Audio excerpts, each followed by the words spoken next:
Olá, sejam muito bem-vindos ao 43º episódio do Posto Emissor, o podcast semanal da Blitz, e este novo ano também é o primeiro episódio de 2021.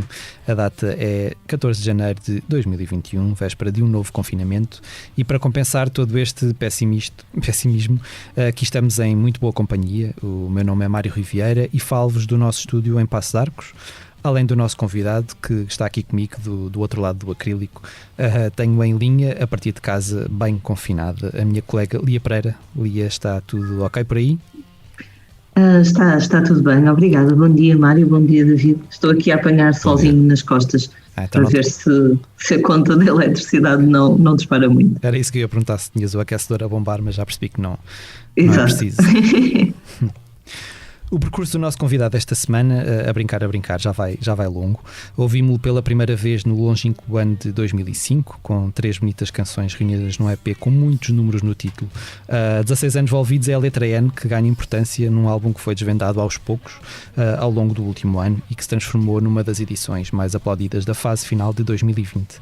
Entre esses dois registros, editou 3 de longa duração de estúdio a solo, integrou os You Can't Win Charlie Brown, assinou as bandas sonoras dos documentários José e Pilar e Labirinto da Saudade e atirou-se a colaborações com nomes tão dispares quanto Sérgio Godinho, Sir Scratch ou First Breath After Coma.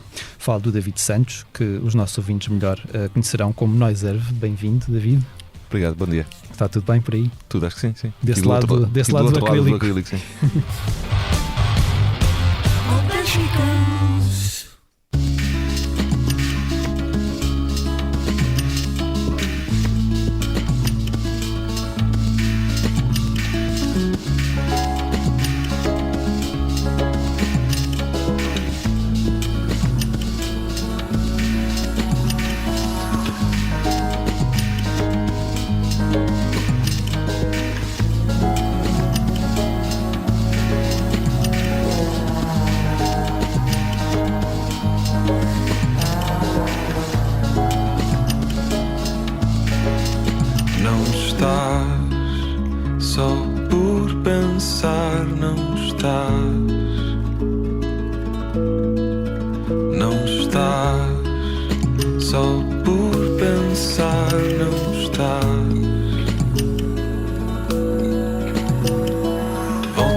Eu não queria entrar logo a pé juntos, mas eu acho que é incontornável falarmos daquilo que se passa neste momento. O que é que te vai na cabeça e na alma no momento em que percebeste que vamos ter novamente de ficar em casa e que vais deixar de dar concertos nos próximos pelo menos nos próximos 15 dias, um mês, e esperando que não seja mais do que isso? O que é que tens aí um grito de revolta na garganta, ou estás relativamente pacífico com a situação?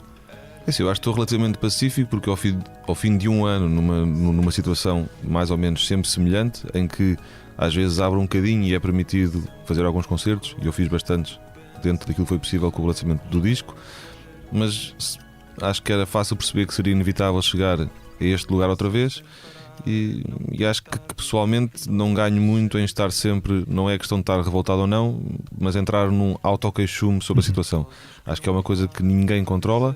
Depois, claro que a pessoa pode questionar ou não as medidas que são tomadas e a se calhar parcialidade entre todos os setores, mas que há um problema que se tem que tentar resolver, e que se calhar o ajuntamento de pessoas pode provocar algum aumento de casos. Consigo perceber que seja válido, e percebo que os concertos e aquilo que eu faço está nesse lugar, e portanto acho que me faz sentido tentar aceitar e perceber que um dia isto irá melhorar, mas que neste momento é a pessoa ir tentando lidar com aquilo que tem, porque se só me queixar também, claro, acho que todos sabemos o sítio onde isto está, não é? Claro.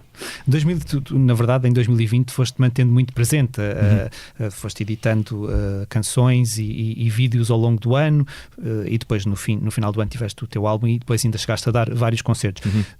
Apesar de tudo isso, tu olhas para 2020, eu não sei se em termos criativos tu conseguiste fazer alguma coisa, não conseguiste, olhas para 2020 como um ano perdido de alguma forma, ou consegues olhar e, tendo em conta tudo isso que tu conseguiste fazer e pôr cá fora, na verdade até foi um ano em que tu sentiste que conseguiste cumprir muitas das coisas que tinhas definido para ti?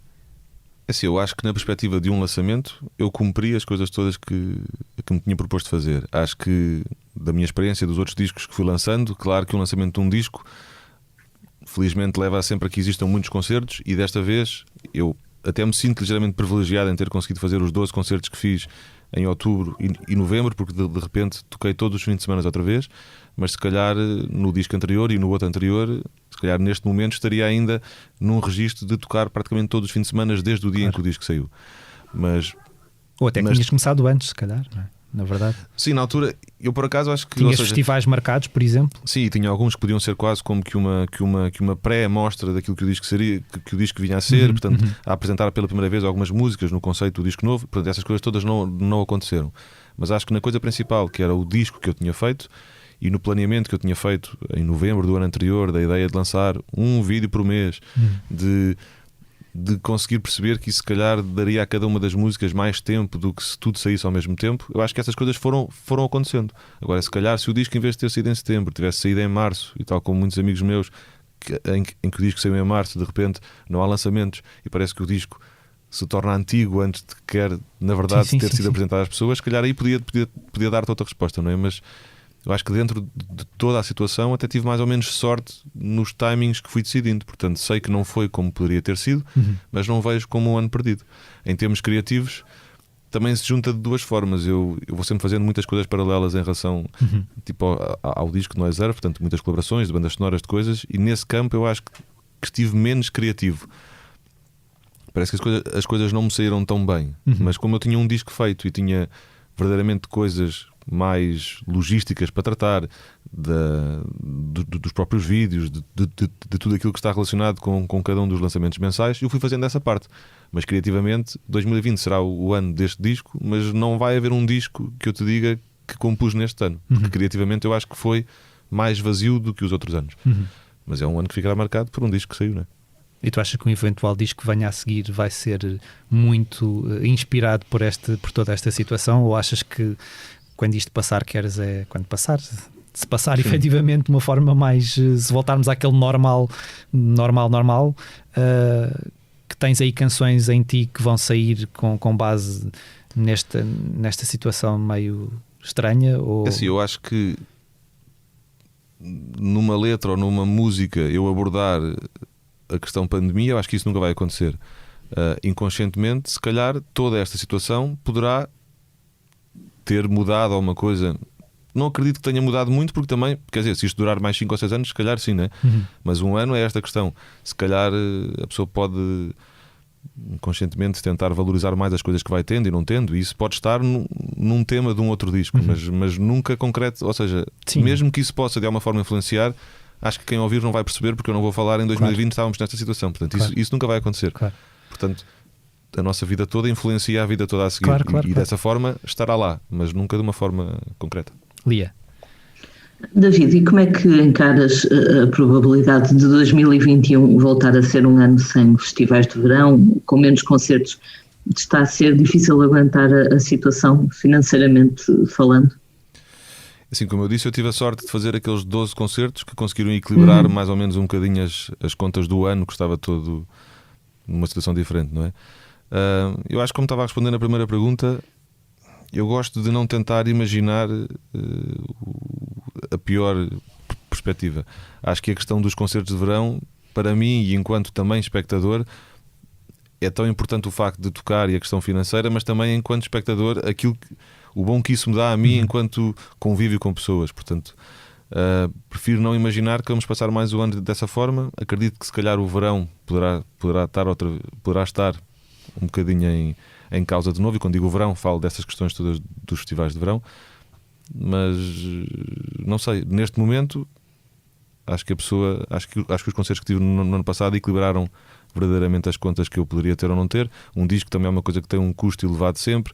No meu caso, que as edições de sessão de autor, há um investimento que é feito para depois poderes ter retorno com os concertos e com as próprias vendas dos discos. Por exemplo, a venda dos discos, mesmo nos concertos que fiz, foi um problema, porque grande parte dos sítios proibiu a venda. Eu percebo que sim, mas também uma forma de contrabalançar as despesas que não existiu. Mas neste momento, eu acho que não é entre aspas dizer que se fica parado à espera, mas é assim que se está, não é? Portanto, em termos psicológicos, parece que estás forte, estás estável e sentes-te equilibrado. Então, eu acho que sim. Acho que sim. Acho que é sempre bom. Sim, eu acho. Sim, desculpa. Falando agora um pouco sobre o teu disco mais recente, quantas palavras começadas por N é que cabem neste álbum? Uma palavra começada por N. Parece um disco que tem um conceito bem definido, mas ao mesmo tempo é aberto à interpretação de cada ouvinte, talvez. Sim, eu acho que a ideia deste título é precisamente o título não ser objetivo, e o título não é dizer que o título pode ser a palavra que a pessoa quiser, mas o facto de o título dar a entender uma palavra que não se sabe qual é precisamente essa ideia das diferentes interpretações que o disco pode ter. Agora, quantas palavras é que cabem? Não sei, eu acho que sempre que as pessoas me perguntam qual é a palavra, dão sempre 2 ou 3 sugestões, e portanto essas todas vão ficando e vão fazendo parte. Portanto não sei quantas é que tu tinhas em mente quando pensaste uma palavra começada por N e pensaste para ti próprio, pensaste é esta a palavra ou aquela? Pensaste em alguma? Não. Não pensaste em nada. E também há muitas vezes a pergunta se o N é só de Noiserve. Eu acho que se Noiserve não começasse por N, se calhar o título não era este. Okay. Mas a ideia não é claramente a palavra ser essa. É o que nós quisermos. Eu acho que acima de tudo não é o concreto da palavra começada por N, é a ideia de poder ser uma qualquer palavra. E essa é que é, porque um disco é de quem o faz e é de quem o ouve e é diferente da pessoa que ouve. E portanto essa ideia de um título não ser fechado numa coisa concreta foi o que mais me fascinou quando o caminho me levou a este título, não é?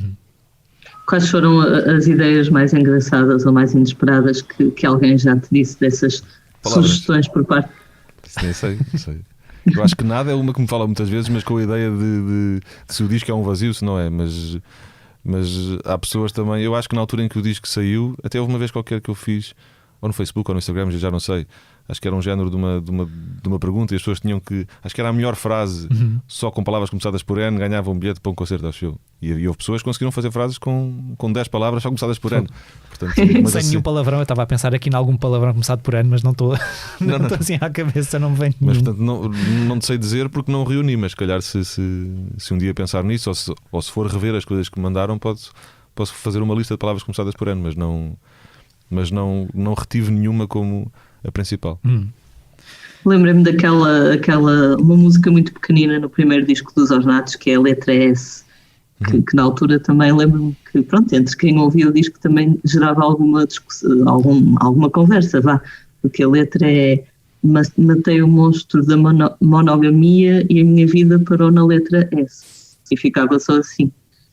Não sei se era uma ideia que fica no ar. Exato, se o que era, mas lembro-me. Faz-me lembrar um bocadinho. Pode ser sono, David, também. Quando pensas nas canções que escrevias em inglês inicialmente e pensas na tua escrita agora em português, sentes que encontraste um maior conforto na tua língua mãe? Eu acho que são coisas diferentes. Não que a abordagem ou que as temáticas que eu uso ou que eu exploro sejam muito diferentes, mas eu fui-me apercebendo, e com isto não estou a dizer que um próximo disco será em português ou que será em inglês. Eu acho que tenho vindo a perceber que as próprias músicas ou as próprias ideias acabam por não decidir elas próprias, mas há uma altura em que tu percebes que um lá que estás a fazer em cima de uma melodia de guitarra ou de piano que vai funcionar melhor com as métricas portuguesas ou com as métricas inglesas. Isso é uma cena que eu tenho vindo a sentir. Agora, eu acho que claramente o português parece que é ligeiramente mais direto quando eu estou, se calhar não tanto quando fiz a letra, mas nos concertos e no próprio disco parece que é mais direto quando eu estou a cantar. Não que as pessoas não percebam no inglês também, mas parece que há uma interpretação. Há uma reação mais... Sim, mas não é que seja uma reação direta de eu dizer e as pessoas reagirem naquele momento. Eu é que sinto que quando estou a dizer, parece que estou a dizer aquilo mais verdadeiro. É estranho, mas parece que... Ou seja, se calhar eu acho que tal como uma palavra em inglês só usas uma palavra para dizer uma coisa, em português eu perdi muito tempo porque queria dizer a mesma coisa e tinha 20 palavras para dizer. E se calhar quando estou a cantar uma palavra em inglês, canto de uma maneira, e quando estou a cantar aquela palavra em português, há 20 maneiras de cantar aquela palavra. Okay. E parece que a intenção que se dá na palavra é ligeiramente diferente da inglês. Não estou a dizer que isso se sinta para quem está a ouvir, mas Ou seja, eu sinto quando há uma estou a complexidade diferente por trás daquela eu palavra. acho que quando se diz a palavra, acho que sim. Eu acho que já houve concertos, e claro que nestes concertos de lançamento do disco, em que há certas maneiras com que eu digo certas palavras, em que de repente aquilo me emociona muito mais do que se calhar as palavras em inglês. Não porque eu não sinto o que estou a dizer em inglês, mas a intenção com que disse a palavra parece que foi mais assertiva, não sei. E portanto não sei se o português, como estavas a perguntar, se eu me revejo mais nisso, mas há claramente uma diferença. Há uma canção neste disco, Sem Tempo, que é, segundo li, inspirada nos diários do filósofo Eduardo Lourenço. Sim, que vinha da banda sonora. Vinha da banda sonora. Não vinha tal qual como está no disco, mas vinha uma primeira abordagem da música. O que é que ele deixou-nos em dezembro? Qual é o legado que ele te deixou a ti depois de tu mergulhares no pensamento dele? Que palavras é que te ficam daquilo que o Eduardo Lourenço nos deixou? Eu, da experiência que tive, e a experiência maior foi na questão do filme, né? que não foi só. Normalmente os projetos que faço com o Miguel, quando estou a fazer a parte da banda sonora, o filme não chega fechado. Portanto, há muitas coisas que eu vejo que depois nem sequer aparecem no filme. E eu acho que ele tinha a grande capacidade, mas que isso é sabido, não é? Que eu acho que todas as frases que ele dizia te faziam pensar. E muitas delas eram de tal forma assertivas e bonitas ao mesmo tempo que isso a mim me inspirava bastante. E, portanto, eu acho que o que fica principalmente é isso. Não que seja concretamente a abordagem que ele fez sobre um determinado tema ou outro, embora ele tivesse sempre, na minha opinião, opiniões muito concretas e boas sobre as coisas todas, mas tu fazias uma pergunta e ele tinha sempre uma resposta, e essa resposta fazia-te sempre pensar. E eu acho que ele questionava muitas coisas da própria existência dele, e houve muitas coisas, e até a minha ideia de quando fizeste a música para o filme, de querer puxá-la para o disco, é porque foi há muitas partes no início, e há uma questão de numeração que tem a ver com no colégio militar o número dele. Portanto, há muitas coisas que não se percebem se eu não explicar, e essas partes são concretamente da vida dele, mas há depois pensamentos muito mais sobre ele aqui, sobre o que é que ele é e o que é que não é, e eu identifiquei-me com muitas coisas dessas. E portanto, quando de repente senti que quase podia ter sido eu a dizer aquilo que eu disse, inspirado naquilo que ele estava a dizer, não é? Fez-me sentido que isso fizesse parte do meu disco. Portanto, eu acho que aquilo que eu levo foi quase como que uma auto-inspiração. Não sei se essa palavra existe ou não, mas ele dizia coisas que eu sentia que poderia ter dito, e ele estava a dizer de uma maneira tão assertiva que aquilo me inspirava de alguma maneira. Uma forma de pensares em ti também de uma maneira diferente, talvez? Eu acho que esta questão da existência, do que é que somos, do que é que não somos, quanto tempo é que estamos e que não estamos, o que é que somos ou não para as pessoas, quanto tempo é que ficamos depois de já não estarmos, a importância daquilo que fazemos quando já não estamos a fazer. Ele tinha muito esta coisa, e eu também tenho muito isso. E portanto ele dizia uma coisa muito bonita que foi ou bonita ou engraçada para mim, que foi o início, quando eu comecei a ler os diários que o Miguel me tinha dado para fazer para a questão da música, que é quando ele dizia que a mãe tinha demorado 6 dias a registá-lo, e como ele tinha estado 6 dias no mundo sem ser ninguém, como uma metáfora para o registro que fazem no registro civil, né? Então ele nunca tinha percebido quem é que era durante a vida toda, porque aqueles 6 dias se perdeu e nunca mais se encontrou.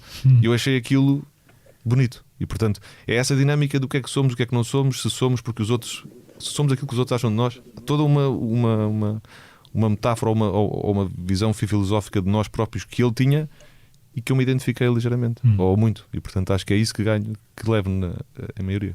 Uma coisa que eu acho que sempre li de ti ao ouvir os teus discos é que és uma pessoa que presta muita atenção ao detalhe, que és muito perfeccionista na forma como fazes, como produzes a tua música. No teu dia a dia tu és muito mais desmazelado do que aquilo que nós poderemos pensar, ou também és perfeccionista no teu cotidiano? Ou é uma coisa que tu... Eu acho que posso ser, eu acho que sou em algumas coisas, não serei noutras. Não tinhas que me perguntar concretamente para eu dizer, olha, em relação a isso sou, em relação a isso não sou. Mas eu acho que quando te dedicas a uma coisa, por exemplo, agora estou a ver este copo, eu faço o movimento do copo para este lado. Se quiser ficar obcecado no bom sentido com este movimento, eu sei que só há um movimento com o qual eu vou sentir um arrepio a pôr o copo ali. E portanto a busca pela perfeição na questão das músicas e na questão, se calhar, nos conceitos, nas letras, nas coisas todas, eu tenho que sentir esse género de arrepio a fazer aquele movimento. E o perfeccionismo é essa procura. Se calhar em casa, se eu tiver a pôr uma prateleira, se quiser que aquela parede fique branca, posso fazer 40 buracos até que fique o buraco certo. Não de uma maneira obcecada, mas nessa maneira de aquilo ter um há só um sítio em que aquilo me dá algo mais do que os outros sítios todos. E portanto eu acho que em muitas coisas da minha vida eu procuro inconscientemente essa movimentação. Tu não arrumas o teu guarda-roupa por cores, por exemplo? Não. Esse tipo de, isso não, paranoia tem de ficar tudo direitinho. Porque eu acho que isto não é uma questão de paranoia. Isto é, quando há uma coisa que eu me proponho a fazer, a coisa só se fecha quando eu sinto esse género de arrepio que eu estava a dizer. E para chegar a esse sítio há essa busca dessa perfeição. Agora, há coisas com as quais eu lido bem e uma casa desarrumada não é uma coisa que me atormente nessa questão de tal perfeição, né? Portanto, há coisas em que eu não sou assim no dia-a-dia. Há pouco eu perguntava-te se tinhas aí um grito entalado na garganta por causa de toda esta situação que estamos a viver. Isso veio de uma outra imagem que eu acho que construí de ti, que és uma pessoa muito ponderada. Tu arrependes-te mais vezes daquilo que dizes ou daquilo que não dizes? Eu acho que nunca me arrependi de nada que tivesse dito. Porque eu acho que é preciso sempre perceber o outro lado, não é? Um bocadinho. Portanto, ainda há bocadinho estávamos a falar destas medidas e não medidas e parece que é quase coisas que não te fazem sentido à partida e com as quais tu te queres, entre aspas, gritar contra, não é? Mas eu gosto sempre de tentar perceber qual o outro lado e o que é que justifica aquelas coisas, se realmente há alguma razão de ser ou não. E portanto, eu acho que sempre que dou uma opinião sobre uma coisa, já tive que fazer esse pensamento dos dois lados. E portanto, eu acho que sempre que digo as coisas, acho que não me vou arrepender. Se calhar às vezes podia ser mais impulsivo em algumas coisas e não pensar tanto não nas consequências do que estou a dizer, mas na verdadeira validade daquilo que estou a dizer. Portanto, a arrepender seria do que não disse, porque pode ter havido alguma coisa que eu não disse porque demorei demasiado tempo a perceber certo. Os dois lados. Mas acho que não me arrependo nada do que tenha dito. Acho que não. Lia. Agora fizeste-me lembrar aqueles momentos em que nós temos a resposta certa para uma discussão, mas depois, horas depois, quando estamos a tomar banho ou coisa assim, não é? Por exemplo, David, nas redes sociais tu mantens uma presença discreta, nunca houve aquele momento em que tu já escreveste uma coisa e pronto, já te arrependeste, mas enfim, já está escrita. Não, eu acho que não. Eu acho que então hoje em dia vivemos, que é uma coisa que até me incomoda mais ou menos, não é? Que é esta facilidade de todos termos uma opinião, e é bom todos termos uma opinião, mas parece que todos nós temos sempre à nossa mão quase como que um auditório em que de repente podemos dizer o que quisermos. E eu acho que essa força, que é uma força que as redes sociais nos dá, a mim preocupa mais com aquilo que estou a dizer. E portanto, sempre que como estava a dizer antes, não é? Sempre que eu digo alguma coisa, eu gosto de conseguir. É quase como no conceito de um disco. Eu perco muito tempo a pensar nas capas, eu perco muito tempo a pensar nos títulos. Para que se alguma vez alguma pessoa me perguntar alguma coisa sobre aquilo que eu não tenha pensado, eu vou saber a resposta porque eu fechei as pontas todas. E claro que não levo a esse extremo um simples post num sítio qualquer. Mas se for uma opinião concreta sobre um tema que se está a falar, eu gosto de ter essa... Não és impulsivo a fazer comentários, por exemplo? Nunca sou. Acho que não. Ou seja, posso, como todas as pessoas, posso ter uma resposta, posso ter um pensamento impulsivo, mas daí a querer tornar isso público, acho que não. Acho que para tornar isso público, uma pessoa que me venha perguntar porque é que eu tenho aquela opinião, eu tenho que saber tudo sobre aquele contexto. E, infelizmente ou felizmente, eu não sei tudo sobre tudo. E portanto há coisas que não é uma questão de... Lembro-me de ver agora há pouco tempo deu aquele documentário do Michael Jordan, do Last Dance. E há um episódio muito controverso em que as pessoas estão muito contra ele porque ele não se manifesta, porque acho que lhe dão apoio de uma coisa da Adidas e ele não se manifesta numa questão política, e ele diz, mas eu sou um jogador de basquete, portanto eu não tenho que ser um político. E acho que há muito essa questão, até que ponto é que, claro que não é o meu caso, não é? Mas que és uma figura pública daquele tamanho, até que ponto é que tu não tens que assumir também uma presença quase política na tua sociedade? E eu acho que é um dilema, porque tu podes assumir essa posição política se tiveres conhecimento total sobre aquilo que vais falar. E portanto, quando vi esse episódio, lembrei-me desta minha quase que aversão às vezes de ser impulsivo a reagir a uma coisa, porque acho que não sei o suficiente para poder dizer. Mas tens causas que se calhar te tocam mais de alguma maneira e que não tens aquele... Sim, eu não estou a dizer que não digo nada. Não, coisas que eu digo, sim. Essas, se calhar, causas que te sejam mais próximas, que a dada altura te fazem ter vontade de explodir relativamente a alguma coisa. Consegues trancar essa explosão e não chegar a... Sim, eu sou capaz, se calhar, num jantar de amigos, estamos a falar de um assunto, certo, e eu posso explodir mais nesse sítio, mas se calhar numa questão de uma rede social isso não me faz tanto sentido. Claro. Até porque depois o backlash, aquilo que vem, também não é... Sim, mas não é uma preocupação que depois venham dizer mal disto ou daquilo. Não sei, eu acho que aquela rede ou aquele conjunto de pessoas se juntou naquele local porque gostavam da minha música. Portanto, certo, eu acho que acima de tudo naquele local eu tenho que partilhar as coisas relacionadas com a música. Depois, às vezes, há certos casos em que eu acho que posso ter uma opinião sobre alguma coisa, mas não sobre tudo e não sobre tudo o que acontece. Não tens haters nas redes sociais, por exemplo. Acho que não, mas porque também nunca fiz nada certo, para que isso pudesse ter existido, mas lá esteja, mas não o fiz, não foi com medo disso, porque acho que, ou seja, se eu tiver uma opinião sobre uma coisa, claro, por exemplo, há alguns, imagina, por exemplo, um dos assuntos, eu acho que consigo dar o reverso da medalha a todas as coisas, mas por exemplo, as touradas é uma coisa que eu não consigo compreender e portanto, se me vierem falar sobre isso, eu não vou sequer pensar duas vezes, porque é uma coisa que para mim é objetivo, que não me faz muito sentido, e não é numa proteção extrema dos animais, é num registro de uma coisa medieval de gladiadores que eu acho que não faz sentido. E portanto, nesse caso, não terei nenhum pudor nem nenhum receio de dizer o que quer que seja, porque para mim não há dois lados. Claro. Agora, em todos os outros, há sempre um outro lado, sim. Já percebi. O que é que te irrita, efetivamente? Já percebi que a tourada é uma coisa que, neste momento, o que é que te irrita mais? A mim, no geral, irrita-me a indignação. Okay. E se calhar aquilo que eu não estou a fazer na rede social é ser um indignado. Por exemplo, eu se vou a conduzir e se... Estou a dizer que fiz um disparate, mas posso não ter feito um disparate. Mas qualquer coisa que eu faça e se me buzinam, tudo bem. Mas se eu olho pelo vidro e a pessoa está com uma cara de indignada, que é uma ligeira superioridade sobre o outro, isso é das coisas que mais me irritam. Isto depois é transversal para tudo. É aí que diz mais palavrões no trânsito. Não, mas eu não me passo. Eu fico irritado. Okay, ou seja, okay. Quando tu perante outra pessoa ou outra pessoa perante mim acha que tem alguma superioridade e que essa superioridade fica indignada com o comportamento que eu tive ou eu por outra pessoa, isso é o que mais me irrita. Okay. E isso depois aquela coisa dos pequenos poderes, não é? É pá, assim, não... É uma coisa que me irrita mesmo, a questão e isso dá para muitas coisas. Tu podes estar num restaurante e ficares indignado com o empregado. A questão da indignação é um sentimento de superioridade que não deve existir. Pode existir um confronto, uma conversa, uma discussão, mas nunca com esse registro de eu sou superior. Eu sou superior. E a indignação vem de um sentimento de superioridade, que é tipo, mas como é que ele foi fazer aquilo? Sim. Portanto, isso é a coisa que mais me irrita. Tu viste os debates presidenciais? Não vi todos, mas vi alguns. É que eu ia perguntar isto porque na verdade houve muitos que irritaram muita gente. Por isso é que eu Sim, eu acho que eu não sei se houve alguma outra campanha política em que eu tenha visto tantos debates. E este vi, não sei se vi todos, mas se calhar vi para aí 60%. E eu acho que muito por a questão que os debates parece que de repente criou-se uma coisa à volta dos debates, que é quem é que lida melhor com o Ventura, né? Parece que os debates acabaram por ser por isso.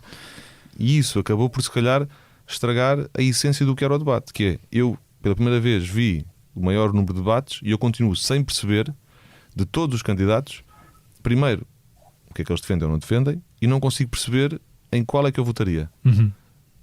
Porque os debates deixaram de ser aquilo que devia ser. Um debate sobre o que é que se quer para o país e o que é que não se quer. E começaram a ser...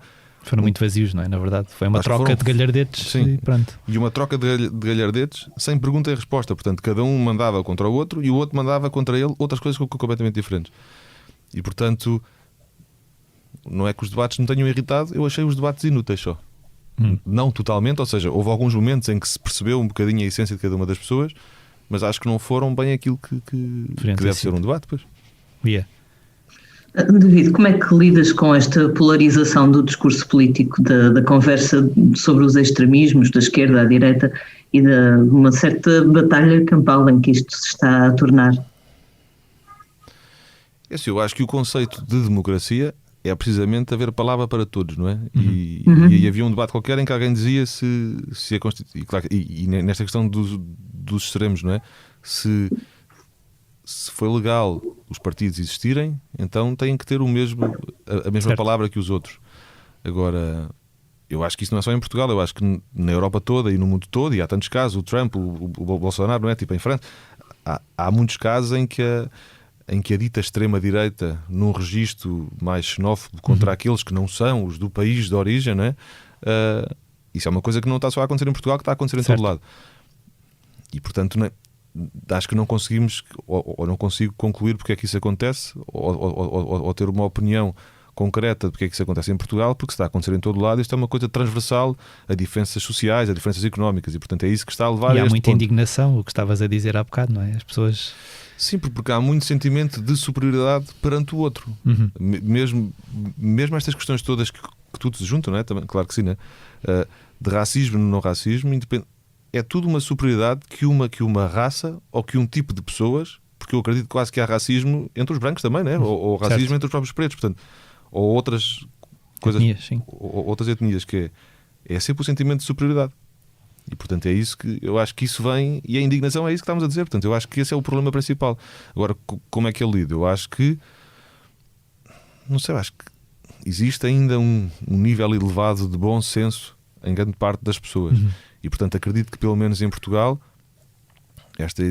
as ideias mais extremadas de umas pessoas contra as outras, dificilmente isto se tornará a maioria das pessoas. Mas não sei, eu acho que os Estados Unidos até são um bom exemplo nisso, que é, toda a gente fala que houve agora uma mudança. Se metade dos Estados Unidos votaram numa outra facção, não houve grande mudança. Certo. Se a coisa é taco a taco, não há grande mudança. Os Estados Unidos aí estarão divididos entre pessoas que veem aquilo de uma maneira e que veem de outra maneira. O que aconteceu com o Brexit também, na verdade, não é? Metade do país votou sim. Metade do país votou não, e depois ficamos no meio destas... Enfim. Portanto, não sei, lá está, mas a democracia e a maioria vencer é isso que define. Mas em Portugal, e em relação à pergunta da Lia, eu acho que podemos estar mais ou menos, não é descansados, porque assusta. Eu acho que assusta que as pessoas sintam superioridade sobre as outras, em muitos campos. E esta ideia de que o que é nosso, os outros estão a roubar. Certo. Na Alemanha, a questão dos nazis começou assim também, não é? E vem daí. E isso vem também, muitas vezes, surge de situações economicamente menos favoráveis, em que a pessoa sente que podia ter mais do que aquilo que tem, e de quem é que é a culpa? A culpa, na verdade, é do sistema total, não é de uma pessoa ou de outra pessoa. Sim, sim. Lia. Voltando à música, hoje, 14 de janeiro, fica disponível no teu site uma cassete com 13 canções gravadas nos concertos que deste no final de 2020. É uma prendinha para os teus fãs, ou também querias deixar uma espécie de marco de resistência, como quem diz, ok, foi um ano em que fiz menos concertos, mas consegui gravar um disco ao vivo? Sim, eu acho que é um bocadinho disso tudo. Eu acho que realmente, e aí estão falando do meu caso, eu acho que foi, e tive a sorte de ter bastantes concertos. Eu acho que foi difícil os concertos, foi difícil ensaiar para um conjunto de concertos que não sabias se iam existir ou não. Depois eu estava a meio dos concertos, quando de repente o confinamento passou a ser ao fim de semana, e depois havia datas que tinham que ser mudadas. Portanto, acho que houve, e depois não só todo o registro das pessoas que trabalham comigo, deste registro das montagens com máscara, de chegares ao teatro e perceberes que há um esforço gigante por parte de todas as salas em cumprir aquilo que se tem que fazer, das salas estarem às vezes esgotadas, mas meio vazias, não é? E portanto há toda uma luta que eu acho que faz todo o sentido, porque é isto que eu mais gosto de fazer e que as pessoas que andam comigo também mais gostam de fazer, mas realmente foi um bocadinho diferente dos outros lados. E não sei se foi só por isso, mas fez-me sentido já desde o final do ano passado, e portanto, para eu conseguir ter uma música em cada concerto, eu tive que gravar os concertos todos, não é? E não gravei os concertos todos desde que comecei a tocar. Portanto, eu comecei a sentir essa ideia de, olha, vou gravar os concertos todos e depois logo se vê o que é que acontece. Porque parecia que estava a acontecer ali uma... Eu acho que até na música portuguesa este ano foi um ano complicado, e os discos que saíram em 2020 são os discos que quase fizeram parte de uma resistência de que a música vai continuar. Certo. Porque todas as pessoas podiam ter dito, olha, vamos cortar o disco, e adiamos. E grande parte das pessoas, acho que praticamente ninguém adiou, porque são os discos desta altura, não é?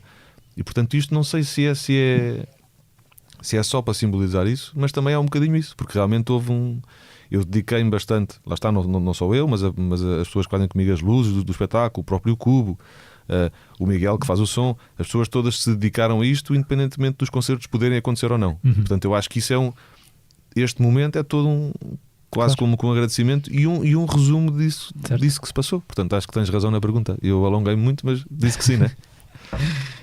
Quando eu há bocado falava, quando te apresentei, falava daquele EP que tu gravaste bem lá atrás em 2005. Quando tu ouves aquelas canções que eu acho que na verdade marcaram o nascimento do Noise Earth, o que é que te apetece dizer ao músico e ao rapaz / homem que gravou aquelas canções? Não sei, eu acho que tudo começa por algum sítio. E portanto, eu claramente naquela altura sabia muito menos de tudo. Não estou a dizer que hoje canto melhor ou canto pior, mas sei como é que canto, na verdade. E na altura eu não sabia. Acho que toco melhor, muito mais instrumentos do que tocava na altura, mas na altura eu nem sequer sabia muito bem o que era uma estrutura de música. Sabia das coisas que eu ouvia, mas eu tentava fugir muito àquele registro, verso-refrão, verso-refrão. Das músicas nem sequer têm isso. Mas o que eu acho que dizia, não sei, eu acho que se aquilo não tivesse acontecido, nada mais teria acontecido. E portanto eu diria sempre se voltasse àquela altura, dizia assim: olha, acho que esse é o caminho. Exato. Agora, não sei se o caminho era aquele ou não, mas o caminho de fazer, e na altura eu comprei uma mesa digital portátil e gravei esse EP naquela mesa. Aquilo supostamente saía logo o CD em disco, quando que era assim uma modernice na altura, que estava a aparecer mais ou menos o mundo digital, né? E portanto eu diria isso, eu diria que parabéns por aquilo que fizeste, porque a vontade com que o fizeste foi o que levou a que hoje em dia eu tenha a mesma vontade. Portanto, acho que era isso que eu dizia. Eu fui a ver essas canções e eu acho que há uma canção em particular, que eu acho que é a Undone, em que a tua voz me faz lembrar muito a voz do Eddie Vedder. Que vozes é que tu sentes que mais influenciaram a forma como tu olhas a tua própria voz? Porque a tua voz hoje em dia, se ouvirmos a tua voz, não tem nada a ver com... Não consigo pensar no Eddie Vedder quando te ouço hoje a cantar, não é? Mas que outras vozes é que tu sentes que construíram a tua... Eu sei que tu falas muito dos Radiohead e Sigur Rós e o Sufjan Stevens. Eu acho que há duas vozes principais. Não que eu tenha tentado fazer parecido, mas que foi as vozes que eu mais ouvi. E claramente é o Eddie Vedder e claramente é o Thom Yorke. Eu acho que estas são as duas vozes. Hoje em dia, quando eu os ouço, eu continuo a gostar muito da voz do Thom Yorke, e a voz do Eddie Vedder não é que... Ou seja, dizer que não gosto é forte demais, mas já não me identifico tanto. Mas se ouvir os discos antigos, já ainda me identifico na mesma. Portanto, na altura em que eu os ouvi, ou quando ouvi o Ten, quando ouvi os discos todos que saíram a seguir, eu acho que os Pearl Jam às vezes são um bocadinho mal vistos na parte musical como sendo mais comerciais, mas o início deles não foi nada assim. Há discos muito bonitos, o No Code, tem discos que eu acho que são ótimos e que eu ainda gosto de ouvir. Mas em termos de, não de referência, mas do que moldou a minha voz, eu acho que são claramente esses dois. Eu acho que o Thom Yorke me ensinou uma tristeza muito maior a cantar, que o Eddie Vedder não tinha. O Eddie Vedder tinha uma raiva muito maior, e se calhar essas 3 primeiras músicas têm essa voz mais descontrolada, não é? Mas depois o Thom Yorke ensinou uma outra parte mais melancólica, mais triste, mais feliz dentro daquela tristeza, não é? Portanto, acho que são esses dois, claramente. Depois, claro que há outros cantores que eu gosto muito de ouvir, não é?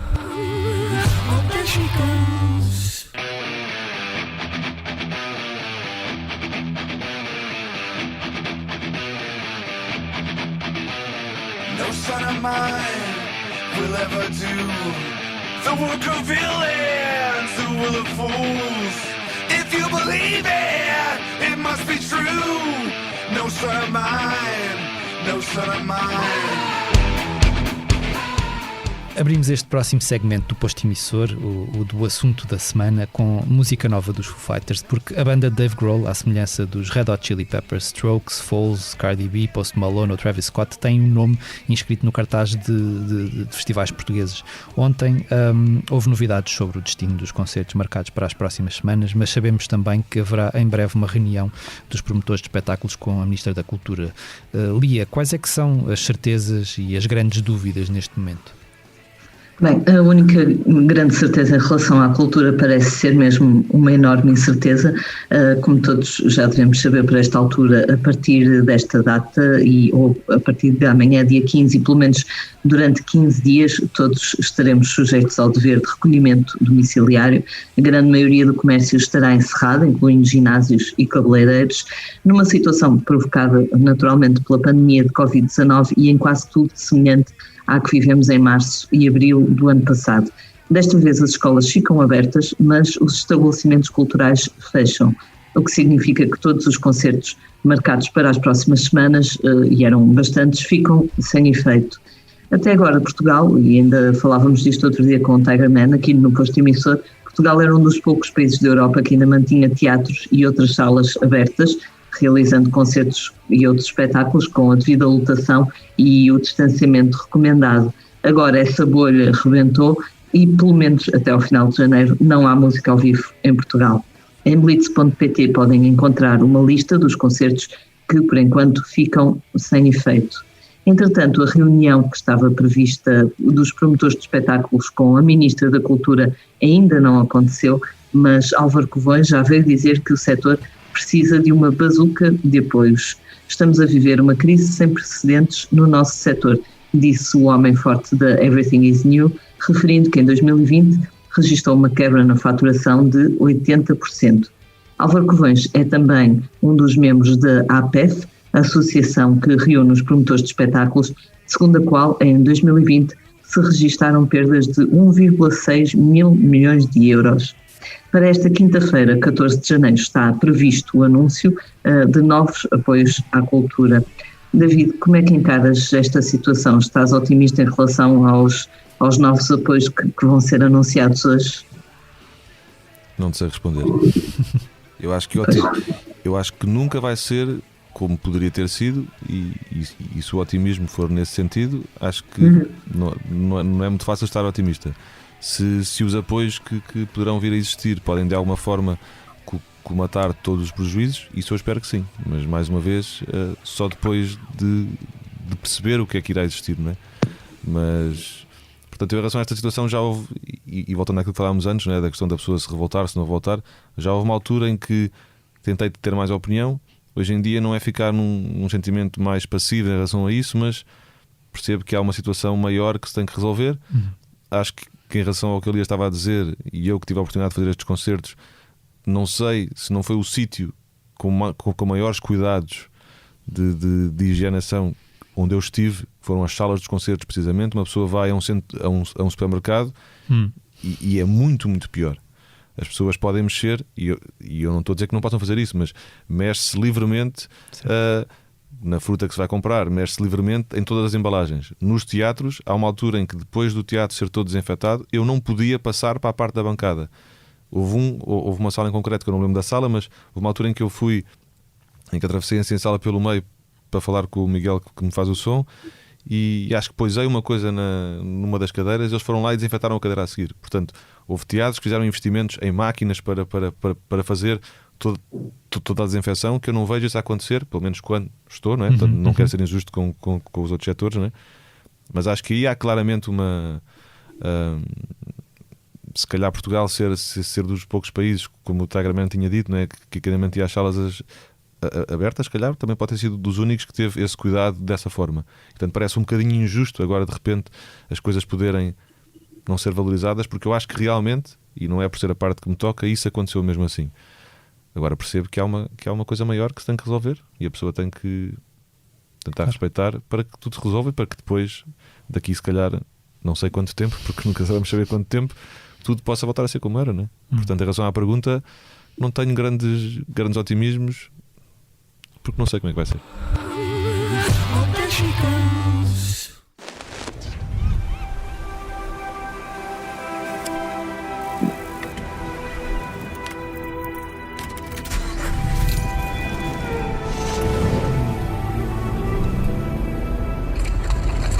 I'm on the run with you, my sweet love. There's nothing wrong. Contemplating God under the chemtrails over the country club. Wearing our jewels in the swimming pool. Me and my sister just playing it cool. Agora, para trazer algum otimismo, falamos de alguns dos álbuns mais aguardados de 2021. Pegando num artigo que poderão ler na revista do Expresso, que chega às bancas esta sexta-feira, e numa lista que poderão consultar em blitz.pt este fim de semana, começamos por falar do derradeiro álbum de Carlos do Carmo, que nos deixou a 1 de janeiro, depois de alguns adiamentos, e ainda que reúne fados de alguns dos seus poetas favoritos, como Herbert Welder ou Sofia de Melbrenner, chega no primeiro trimestre do ano. A 5 de fevereiro, os Foo Fighters editam Medicine at Midnight, o seu 10º álbum, e o rapper britânico Slow Tie regressa com Tyrann, um segundo disco que conta com colaborações de James Blake, Skepta ou A$AP Rocky. No dia 12 de fevereiro chega Glowing in the Dark, o novo dos Django Django. A 26 de fevereiro ouviremos o álbum de estreia de Celeste, uma das grandes promessas de 2020. O disco chama-se Not Your Muse. E ouvimos também, nesse mesmo dia, um disco com gravações inéditas de Bob Dylan, gravadas em 1970, que inclui uma série de colaborações com o Beatle George Harrison. Os Kings of Leon editam When You See Yourself, a 5 de março, e Lana Del Rey lança Chemtrails Over the Country Club, a 19 de março. No primeiro trimestre de 2021 são ainda esperados novos álbuns de António Zambujo e Gisela João. O estreante Pedro Mafama edita Por Este Rio Abaixo no primeiro semestre e A Namora regressa lá mais para o final do ano. Ainda sem data de edição prevista, mas já a aguçar-nos a curiosidade, estão novos álbuns prometidos por Nick Cave, chama-se Carnage e foi gravado com o parceiro habitual Warren Ellis, Billie Eilish, Saint Vincent, Lorde, Megadeth, Cardi B e Adele. David, que artista ou banda é que tu mais gostavas que editasse um disco em 2021? De quem é que tens mesmo saudades de ouvir? Não sei se tenho assim, quer dizer, eu quando tenho saudades de ouvir vou ouvir os discos antigos, portanto não sei, eu gosto sempre de um disco novo do Radiohead, e parece para dizer isso, mas eu gosto das coisas todas que eles fazem, portanto gosto sempre de ouvir, não só por ser novo, mas depois ir esmiuçar todos os pormenores de todos os arranjos, não é? Mas de resto eu acho que felizmente vamos tendo sempre muita música e temos forma de conseguir ouvir a música que já foi feita, portanto não há assim ninguém que tenha uma grande expectativa, mas disseste em alguns nomes que acho que o disco da Gisela está muito bonito, pelo que me disseram. Eu não ouvi ainda, mas portanto tenho alguma curiosidade também. E gostas da Billie Eilish também? Sim, eu acho que ela consegue. Eu lembrei-me dela porque eu acho que de alguma maneira há ali sons na música dela que eu acho que diriam alguma coisa. Sim, eu acho que ela está num registro, entre aspas, mainstream, mas que não é bem. E a parte, ou seja, que é, mas que poderia não ser. E os arranjos e muitas das soluções, até em partes rítmicas que eles usaram, há coisas que eu acho bastante piada mesmo. Portanto, e até acredito que criar um próximo disco pode ser ou para um lado que eu não gosto tanto, ou pelo contrário, ou seja, e aí quase como que assumir uma posição mais nesse tal comercial que estávamos a falar, ou então pelo contrário pode ser uma coisa totalmente oposta. E sendo oposta pode bater nessas soluções que eu acho piada, portanto tenho uma curiosidade também de poder ouvir. Isn't it lovely? Alone, heart made of glass, my mind of stone. Tear me to pieces, skin and bone. Hello, welcome home. Oh, there she goes. There's something in the hills. Well, I hear it lingers, and I've seen it kill. There's water in the well. E agora falamos dos álbuns que andamos a ouvir aqui pela redação ou em casa, porque estamos em teletrabalho, não neste momento, mas lá voltarei para casa hoje. Lia, eu sei que vais falar do novo disco de uma banda que vergonha só mesmo no nome, certo? É verdade, costuma-se dizer que vergonha é roubar, ou roubar e ser apanhado, não é? De acordo com as interpretações. Tenho andado a ouvir o disco Drunk Tank Pink, que é o segundo álbum dos Shame, e com bastante agrado. Estes rapazes do sul de Londres deram um grande salto do primeiro disco, Songs of Praise, para este segundo, e eu já gostava bastante do primeiro. Curiosamente, e depois de darem centenas de concertos em cerca de 2 anos, os Shame, que são muito novinhos, eles têm 20 e poucos anos, confessaram estar exaustos daquela vida louca do rock and roll e decidiram parar e isolar-se. Mal eles sabiam que esse isolamento iria durar bem mais do que o previsto. O vocalista Charlie Steen meteu-se então numa espécie de armário lá em casa, que estava pintado de uma tonalidade de cor-de-rosa que é usada para acalmar reclusos embriagados. É essa a tonalidade a que se refere o título do disco, Drunk Tank Pink. A avaliar pelo que ouvimos nestas canções, a estratégia não funcionou muito bem, as letras e as músicas não são especialmente calmas, mas são muito entusiasmantes. Por comparação com o primeiro disco, este tem mais influência de Talking Heads, Public Image Limited ou Gang of Four, mas com uma pinta muito própria. Deste disco, que é lançado esta sexta-feira, 15 de janeiro, já saíram vários singles e vídeos, como Snow Day ou Water in the Well. Vale muito a pena ver e ouvir se gostarem deste tipo de som de guitarras, digamos assim, para simplificar, guitarras feitas por terras de Sua Majestade Isabel I. Eu trago-vos 5, o quinto e novo álbum de originais do brasileiro Silva. É engraçado como há artistas que nos deixam ali sempre a tentar adivinhar qual será o próximo passo e depois nos trocam um pouco as voltas. Eu conheci o Silva com Vista para o Mar, um álbum bem assente em sintetizadores. Voltei a ele com um disco composto por versões de canções de Marisa Monte e acho que me apaixonei definitivamente pela voz dele com Brasileiro, um álbum de 2018 que nos deixou canções como A Cor é Rosa e o hino dueto com Anitta, Fica Tudo Bem, que eu acho que é tão simbólico até destes tempos que vivemos, apesar de não ter sido composto nesta altura. Este 5 é um registro menos expansivo que o anterior, mas também um disco que vai mais a fundo nas suas raízes brasileiras, passeando-se pela MPB, a bossa nova ou o samba. Gravado de forma 100% analógica, o disco volta a trazer colaborações de luxo. O Silva canta Facinho com Anitta, Soprou com Criolo e Quem Disse com João Donato.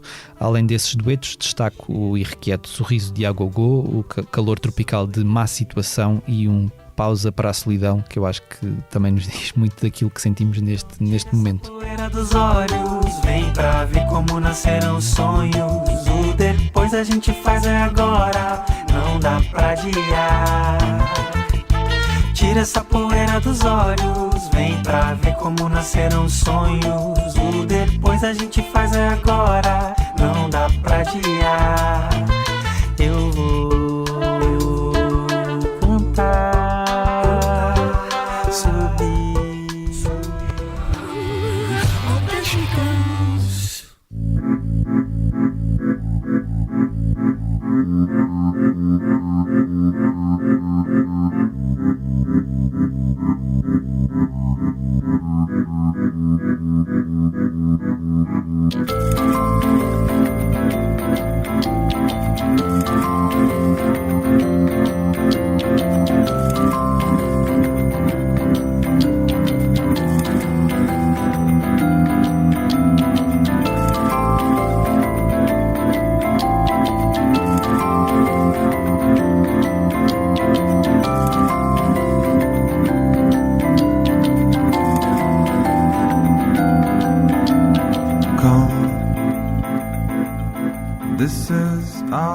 E chegamos assim ao fim de mais um Posto Emissor. Fica o nosso agradecimento ao Noiserve por ter aceitado o nosso convite. Obrigado pelo convite.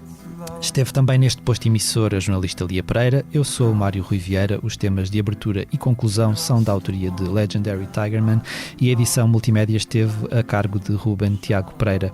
E como é hábito, nós finalizamos com uma curta leitura do nosso convidado. David, o que é que nos vais ler? O que é que trouxeste para nós?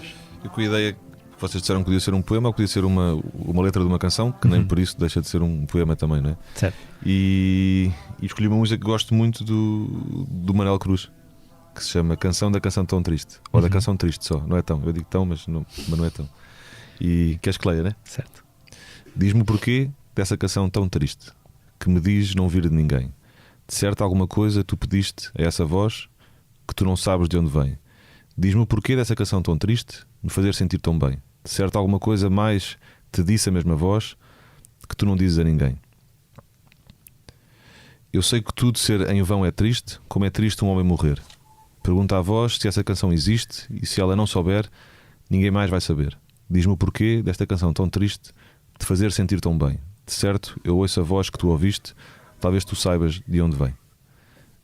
E é isto. Obrigado. E eu acho que é um bocadinho o resumo daquela ideia de não é bem isso só, mas que nem tudo o que é triste é mau e que eu pelo menos tenho quase que um ímã grande para músicas que de alguma forma algumas pessoas parecem mais tristes, mas que a mim apenas servem para abrir tudo o que está aqui. E portanto é isso, escolhi essa.